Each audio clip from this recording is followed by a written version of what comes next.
Good morning, Year 4. Your retrieval in grammar this morning is to underline the subordinate clause in the sentence below. The sentence is, the car raced off when the lights turned green. Think about which word is a subordinate conjunction, and that will give you a clue to where the subordinate clause is. So pause your screen and have a go now. Well done if you said, when the lights turned green is your subordinate clause. When is your subordinate conjunction. Remember, we can swap our clauses. We could start the sentence with, when the lights turned green, the car raced off. So you can move the clauses around whenever you're writing. So today we are going to carry on looking at the water cycle, and our focus is going to be causal conjunctions today. Now, causal conjunctions, you will see, are going to be used in our explanation text to inform about the water cycle. Right, let's see if we can remember what the water cycle is. I would like you to pause your screen and see if you can put the labels in the correct place on the diagram. Okay, so hopefully you remember that evaporation is the process of where the water is heated up, it turns into water vapour and goes up into the sky. That's stage 1. Stage 2 is the condensation process, when the water vapour turns into clouds.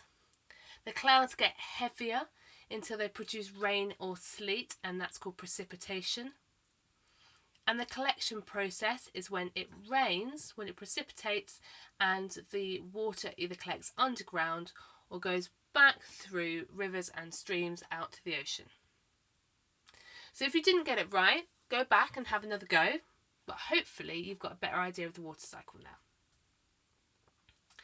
So this is an example of an explanation text to inform about the water cycle. It has an awful lot of features in it, which we're going to go through some now. I'm going to read it out for you, and I want you to follow it and listen. Introduction. Pour yourself a glass of water and take a sip. Did you know that the water you've just swallowed is the same water that woolly mammoths, King Tutankhamun and the first humans drank? That's because Earth has been recycling water for over 4 billion years. The world's water moves between lakes, rivers, oceans, the atmosphere and the land in an ongoing cycle called, you guessed it, the water cycle. As it goes through the continuous system, it can be a liquid, water, a gas, vapour, or a solid, ice. So, are you all budding young geographers ready to learn about some splashing new facts? Then join the National Geographic kids as we take a look at the different stages of the wonderful water cycle. Evaporation. Energy from the sun heats up the surface of the earth, causing the temperature of the water in our rivers, lakes and oceans to rise. When this happens, some of the water evaporates into the air, turning into a gas called vapour. Plants and trees also lose water to the atmosphere through their leaves. This process is known as transpiration. Condensation. The water vapour is lifted into the sky. As you go higher, the air gets colder and cools down the gas. This causes the particles to condense, come together, and form microscopic droplets of water. Over time, millions of them gather like this and make clouds.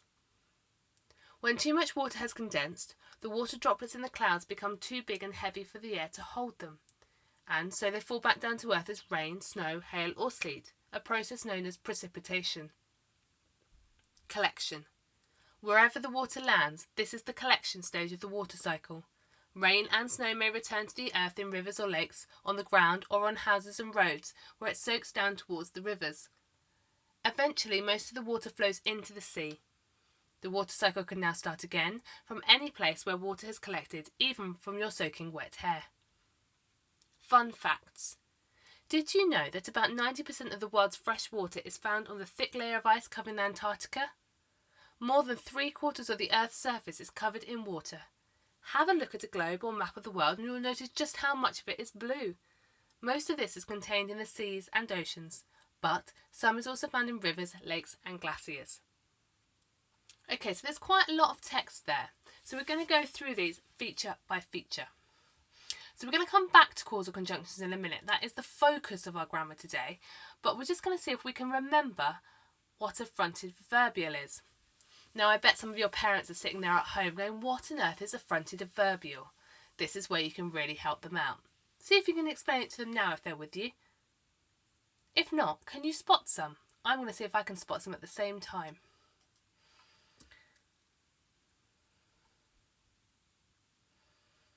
Okay, I've got one here. Wherever the water lands. When too much water has condensed. As you go higher. Over time.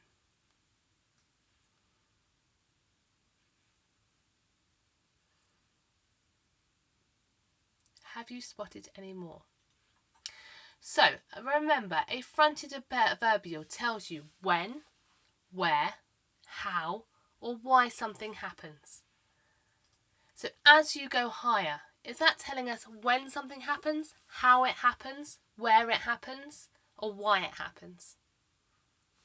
Over time, is that telling us when, where, how, or why? Wherever the water lands, is that telling us where, how, when, or why? Remember that our fronted adverbials have to be followed by a comma. Okay, so hopefully remember what those are. We are going to come back to them again, so don't worry. We also have paragraphs. Now we have our text is set out into 1, 2, 3, 4, 5, 6 paragraphs. And each paragraph has a subheading. Okay. So that means if I want to find out about fun facts, I don't have to read the whole text. I can just look down here. If I want to find out particularly about evaporation, I can just look in the second paragraph. So it helps us when we're looking at a non-fiction text to separate our paragraphs out and put headings up there. What technical language have we got? Well, we know we've got all of these scientific words here that we've been learning about our water cycle. Okay, and they are also in the text. We've got precipitation, we've got microscopic. Up here we had vapour, gas, solid, we've got liquid, okay. You may see some crossover in the science you've been doing with states of matter and also with the water cycle work we're doing. Can anybody spot any expanded noun phrases? Now, can you remember what an expanded noun phrase is? An expanded noun phrase is when you add an adjective to a noun, one or more. So you are expanding on the noun. So if my noun was earth, you could expand on that and you could say bright blue earth, and that would be an expanded noun phrase. So I'm not going to go through and find those now, but you see if you can find some. Have you found any? Microscopic droplets of water would be an expanded noun phrase. Okay, the last thing I want to draw your attention to now is the subordinate clauses in complex sentences. Now these cross over with our fronted adverbials quite often because they share the same subordinate conjunctions.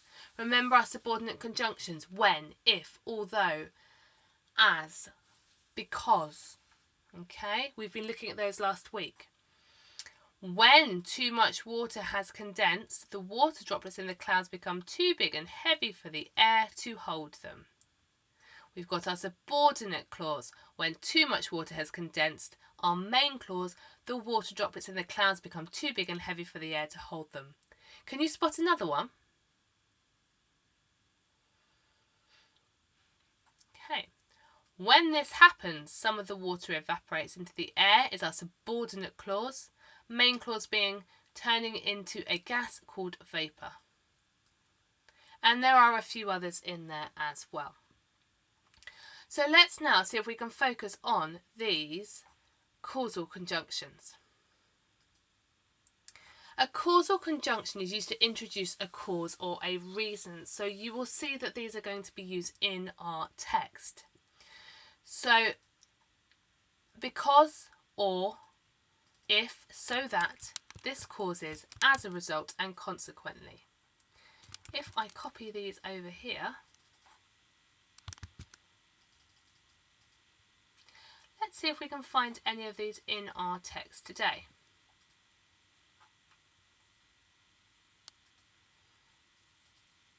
Right. Can you spot any? That's because Earth has been recycling water. Okay, that is giving us a reason for the water being the same water that's drunk by woolly mammoths, King Tutankhamun, the first humans. It's because the Earth has been recycling water for years. Can you find any more of these? So we've got because.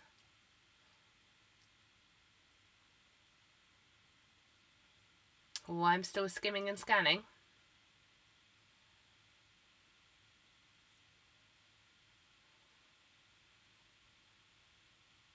See if you can find any more in there. Okay, I'm going to leave that for now. So we need to learn how to use these causal conjunctions correctly because you're going to be using them in your water cycle text. So, gas rises, something, it is lighter. So, would that be as a result, so that, if, or because? What do you think? Gas rises. Well done. Because it is lighter. How about this one? Evaporation will be quicker, something, there is a draft or a breeze. What do you think? If, well done.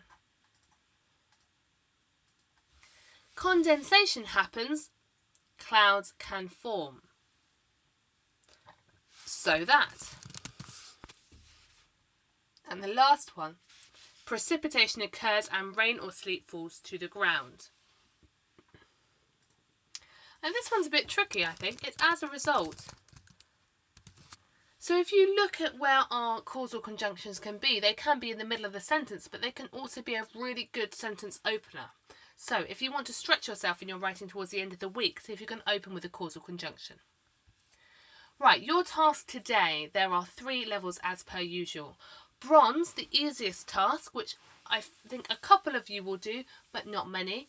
What I want you to do is, rather than concentrating on causal conjunctions, I would like you to write some simple sentences on the water cycle. So we've done one for you, evaporation. We've written water evaporates into the sky. It's a simple sentence. It has a noun and it has a verb. So we've got our nouns and we've got our verb. So that makes it a simple sentence. So for condensation, you could write, the water vapour condenses into clouds. Okay. So, and you've got a picture for each stage there. Now, most of you will be starting on the silver task. You're going to be concentrating on those causal conjunctions, getting to grips with how they work. So let's look at the first one. My sister always takes a long time in the bath, something she tries to avoid helping with the washing up. So we could do a bit of trial and error here. My sister always takes a long time in the bath, so she tries to avoid helping with the washing up. No, that doesn't work. My sister always takes a long time in the bath because she tries to avoid helping with the washing up. Yes, that's brilliant. If you can't print the sheet out, then you could just write the sentence out and maybe underline the causal conjunction for me so I can see it when you send it. And the gold, you've got a similar task, but you've got some different causal conjunctions and you've got quite a few at the start of your sentence as well. Okay, so remember you are concentrating on the causal conjunctions, which words they are and where they go in the sentence. Have a read through, so when you've written your sentence, read it to make sure it makes sense. Thank you very much, Year 4. We look forward to seeing your work.